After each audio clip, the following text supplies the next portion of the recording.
Hi, everyone. My name is Danielle Goldworth, and I am a junior at UCLA studying statistics on the central team of the Israel Summit. It is my honor today to be joined by our next speaker, Michael Eisenberg. Michael is one of Israel's most successful venture capitalists and a general partner at Aleph, an early stage VC fund for Israeli entrepreneurs with over $500 million under management. He is one of the first investors in companies such as Wix, Lemonade, WeWork, and more, and was named number 11 on the Midas list of top tech investors in Europe in 2020. His most recent book, The Tree of Life and Prosperity: 21st Century Business Principles from the Book of Genesis, explores how his outlook on investment and business strategy comes directly from the first book of the Bible. Michael, thanks so much for joining us today. Thanks, Danielle, and thanks for getting up early to do this. For sure, of course. Very excited to be speaking with you today. So now we'll get into it. So you're a successful venture capitalist living in Israel, but you were born and raised in New York. So can you tell us about the early days, how and when and why you ended up in Israel? Sure. So I grew up, like you said, in Manhattan, went to Jewish day schools in New York and Jewish high schools in New York. And after my first year of college at Yeshiva University in New York, I went and spent one gap year in Israel, which turned into two gap years in Israel. And at the end of my second gap year, which was right after the first Gulf War, when Scud missiles rained down on Tel Aviv, I found myself in a room with Rabbi Yehuda Amital, who was the head of the yeshiva, and he and I didn't have much of a relationship at the time. And I asked him a question. I asked him, "Is there a bigger commandment, a bigger mitzvah, to move to the land of Israel, to the state of Israel, and settle in an unpopulated place, or if you settled in a populated place like Jerusalem and Tel Aviv, it's the same fulfillment of that commandment that Abraham did way back, and we get to do today as well." And he looked at me and said, "It's all nonsense, absolute nonsense. You need to move to Israel, make Aliyah, and set up a factory that'll employ 10,000 people to earn an honest and decent living." And really, at that moment, I decided that I would move to Israel and try to create a factory that will employ 10,000 people to earn an honest and decent living. And it's been my life pursuit. Technology got in the way because we don't build factories anymore. And instead, we build startup companies and software businesses, et cetera. But my life goal remains to create tens of thousands of jobs, if not more, in Israel and abroad, because earning an honest and decent living improves people's lives and makes them better off. And as you mentioned, that actually comes directly from the Torah as well. And that's, I think, kind of what the unique contribution that the Jewish people and Israel makes to the world. Sounds wonderful. Thank you for sharing. So now we'll talk about like the transition. We'd love to know more about your transition from American society and culture to Israeli. What do you think Israelis can learn from Americans, and vice versa? What do you think Americans can learn from Israelis? So you ask a really good question, primarily because anytime you're an immigrant to any country, right? If you immigrated from Germany or Sweden to the United States, or from China to Germany, and vice versa, you're always an immigrant. It's just life. The next generation, your kids, are actually reasonably assimilated into the host culture. They grow up as the host culture, and my kids grow up as Israelis, and my grandkids certainly now grow up as Israelis. But for me, even at age 50, which I am today, it still feels like there's some things that you just don't know as an immigrant, and you kind of can't get your hands around. And so the question becomes, why do you move somewhere, right? And lots of people move for economic opportunity, and some people move for persecution. But I think the reason one moves to Israel is because it's to try to be part of something that's larger than yourself. It's to join the project. Even though the state's 73 years old and the economy is rolling, it's still a building project. And the opportunity to join and be a fundamental member of building the project, and the biggest project of our people in 2,000 years, is, I think, not only inspiring but important. And if there are easier places to live, and we shouldn't market Israel as the easiest place to live. For that, you can go to New Zealand and Hawaii. But to join the project and be part of something bigger than yourself is critical. And to answer the second part of your question, which is what can kind of Americans learn from Israelis and Israelis learn from Americans. So Israelis can learn from Americans how to scale up and sometimes how to be a little more polite, I would say, uh, and in a Western sense. Um, America is really, really good at scaling up because it's a large country, and Israel is less good at that because it's a country of less than 10 million people. I kind of like what they call here dugri, which means I'll tell it to you straight away, straight and not in fancy language or dressed up or polite. But that's a function of the society and societal norms here, and I think um, Americans can learn two things from Israelis. The first goes back to the first comment I meant, which is being a part of something greater than yourself. I think this notion of mandatory service in the military or national service is fundamental, and I wish America would reinstate it. I've been yelling this from the rooftops for years.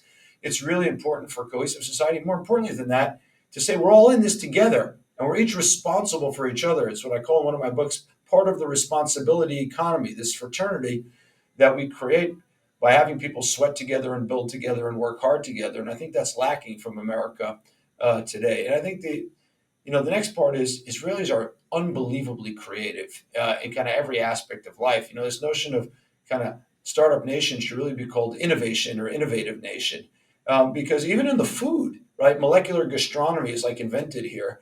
The food is super unique today and kind of always was. And it's not just the food, even the culture at this point, right? Think about Fauda and Tehran and all these things that are being exported. And Israelis are really good at that creativity and kind of figuring things out on the spot. So there's kind of turning up for each other on the one hand, and responsibility and mutual responsibility. And the second thing is the creativity, unbelievable, unbounded creativity.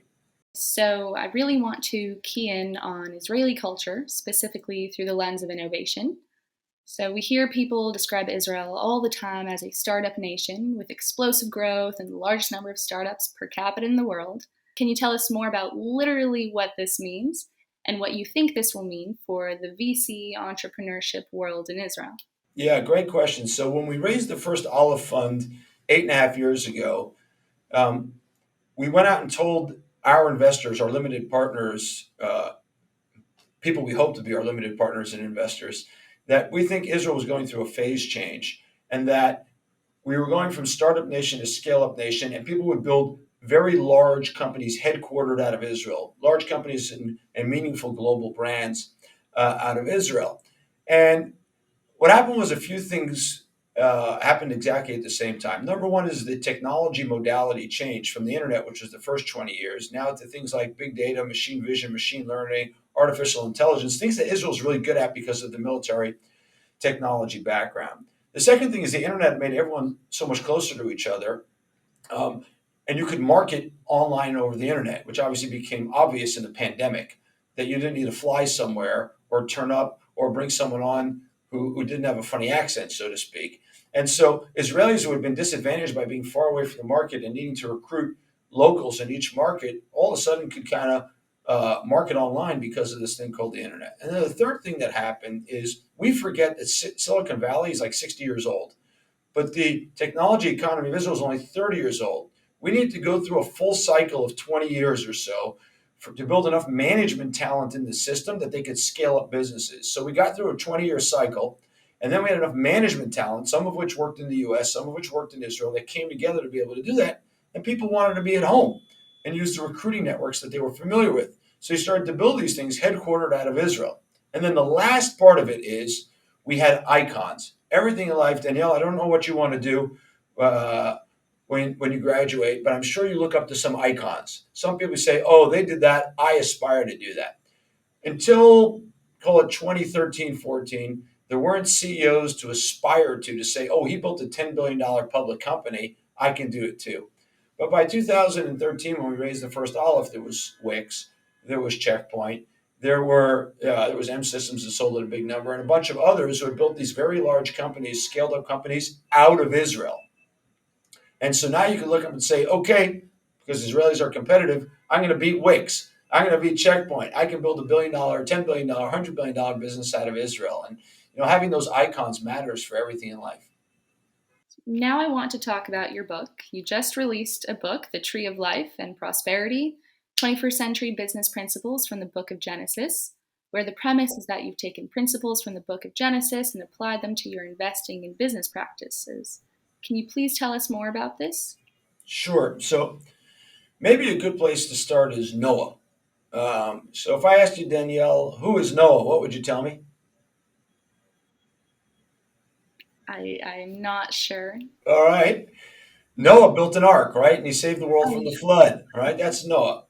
And that's what everyone knows. Who's Noah? He built an ark, right? And so, but interestingly, if we look at Noah, Noah invented something before he built the ark, and that is the plow, or something that enabled humanity to produce more food. And the sages say this, but you can read it right into the verses of the Bible itself, where there was a Thomas Malthus of that time who talked about the then Malthusian trap that Earth could not bring forth enough food to feed humanity. His name then was Jared, but we have these, prophets of doom throughout the ages, like Malthus, and so people stopped having children and they started having children much later. You may have seen this most recently, like in the comments on Maureen Dowd's Apocalypse article. Like I said, every generation, there's someone who thinks the world's coming to an end and we can't feed humanity. And it was true then. Noah invents the plow and uncorks the bounty of the land, and there starts to be prosperity because of this innovation, mechanical innovation called the plow. However, what happens afterwards is out of this prosperity, humanity destroys itself. Trust gets eroded, sexual harassment comes into the world, but the sons of the Lord start harassing the women of the men, as the Hebrew Bible says. And so society becomes decadent. That's Noah's first innovation. Then he builds the ark. Then the flood ends and he emerges from the ark. And the next thing he does after some sacrifices is he invents chemistry or fermentation. He plants a vineyard and he makes wine. This is the first description of wine in the Bible. Fermentation and chemistry is not to be taken for granted. And he's an inventor. And he needed wine. We know this, by the way, because even today, after floods, we have a problem finding clean drinking water. And wine and alcohol was considered the water of the ancients because it was always clean. And wine in itself can be used to gladden the heart and do amazing things and make us happy, or it can be used to put you into a drunken stupor, which is exactly what happened to Noah. He becomes drunk in his tent and is abused by his son Ham. And Noah destroys his family by using this innovation called fermentation in chemistry, making wine and becoming drunk in his tent. So here comes Noah. He has two great innovations to his name, two patents, the mechanical plow and fermentation. But because he doesn't infuse them with values, and because nothing in life is neutral, it ends up destroying humanity in the first case and his family in the second case. And this, I think, is an important lesson. We have very powerful technologies today: artificial intelligence, synthetic biology, cryptocurrencies, a million things. Nothing is neutral. There's no such thing. And so if we don't infuse these things with timeless principles, and I emphasize the word timeless because the Hebrew Bible has been around for thousands of years and has more unique users than Facebook and Google combined over that period in history, and has stood the test of time and had commentaries that made it relevant to every generation. If we don't infuse it with timeless principles, it'll go off course. It could destroy or subvert humanity, destroy or subvert families, rather than make life that much better, which they can do. And technology is a tremendous force for good, as I cover in the book. So that's one example from the book. I can give you 10 more, but you tell me when to stop. No, this is amazing. How have you seen everything you said translate in practice? Have you seen companies you're involved with adopt these principles and values in their conduct? Sure. So maybe I'll give you two examples. So Lemonade, which I referenced in the book, is the fastest growing insurance company in the world. Last week they launched car insurance after being in renters and homeowners in life. And Lemonade looked at the world and said, insurance is bad. Dan Ariely once said that if you wanted to design a a product which would bring out the worst in humanity, it would look like insurance. And the reason is because in your biggest time of need, you had a flood in your apartment, God forbid. Uh, you go to the insurance company and say, "Pay me." And they go, "What happened? Is it your fault? Is it their fault?" And they have an incentive actually to deny your claim. Why? Because they make more money by denying your claim. Their profits come from investment profits and from leftover monies from your premium. And Lemonade said, this is terribly conflicted and not aligned. It's not values based. We can do this better. And What they said was, we're going to take a flat fee for managing the pool of claims and paying them out. So they have no incentive. They make no more money by denying your claim. But more important than that, because there's an incentive for the insurance company, or as important, because there's an incentive for the insurance company to deny your claim, what do people do in insurance? They defraud the insurance company. It's like a victimless crime. And they trump up their claims because they're afraid they're going to be cut back. And that also increases everybody's cost of a policy, because you have to cover now the fraud, the trumped up claims, and the idea that they're going to cut you back. And so this is a terribly negative dynamic. So came Lemonade and said, you know what we're going to do with leftover premiums? We're going to give them to charities that you choose. You, the policyholder, choose. And so if you decide you want to mess with Lemonade or file a fraudulent claim, the only people you're harming are the charities you chose to support. And that creates great alignment, and it creates a great timeless principle that if we hold up other people, trust other people, build trust with people, we can create a better product that has higher velocity and does more social good, because fundamentally, insurance is a social good. We all pool money to take care of you in your time of need. So that's one maybe. And I'll go back to Rise Up for a second. So Rise Up has built this unbelievable community in Israel of people who support each other and say, hey, you can do it. You can get out of overdraft. You can actually save money. And by the way, they launched a savings product a few days ago. It's exploded. And they did this by saying the banks and the credit card companies are pushing consumerism. They're pushing you to borrow and borrow and borrow beyond your limits to fulfill your momentary desires, the ones you need right now. I got to go on vacation right now. I got to buy, uh, Michael Kors bag. I got to go buy a nice pair of shoes. Borrow, borrow, borrow, borrow, borrow. People get into debt and never get out of it. And when they're in debt, they also have a scarcity mindset, which research has proven causes a lot of people to make really bad life decisions because of that scarcity mindset. And Rise Up took a look at something like Fitbit, which gives you one number, how many steps you had in a day, and said, okay, what if we did that for your personal finances? We'll give you one number, which is how much more money you have to spend until the end of the month to end up in plus, or whatever your savings target is. And lo and behold, people's behavior changed. They also offered them, you don't have to buy at the corner grocery, which is more expensive. You can go to the supermarket or order online, and a million things like that. And people moved out of overdraft and into the plus column on their bank accounts, which now enables them to save for the long term. And they created savings products instead of spending products that enable people to think long term. Long termism is a biblical view, right? We believe that people of faith believe that there's an eternal God, and that this is a baton race that we're in this world, right? And we got to pass the baton on to the next generation, and they take it on further. That gives you more of a longer term perspective. Absolutely. This is all great. And we'll put a link on the screen here if you're listening and want to purchase a copy of Michael's book. So, for our last question here, you have students from all over the world tuning in to listen to you here. Some Jewish, some not, some interested in VC, and some not. If you could send one message directly to all the college students watching right now, what would that message be and why? The first thing is take responsibility for other people, do something greater than yourself. That's the core message. And I would say to anybody interested, come join the project here in Israel. It's still a project. It'll help you be part of something greater than yourself. It's amazing here. And if you come join the tech economy, I started a fellowship called the Nouveau Network, which takes immigrants or people who come here to work in the tech economy and creates a professional network. Because one of the hardest things to do when you immigrate to a new country is find a professional network for your second job and your third job and for mentorship. And so we wanted to make that work for people so they can grow here in the project. And I think there's something unique to working in Israel about joining the project and becoming part of something greater yourself and having an outsized impact, because it's a small country with large reach. I mean, we have the highest concentration of journalists, I think, anywhere in the world here. So you get a massive outsized reach from here.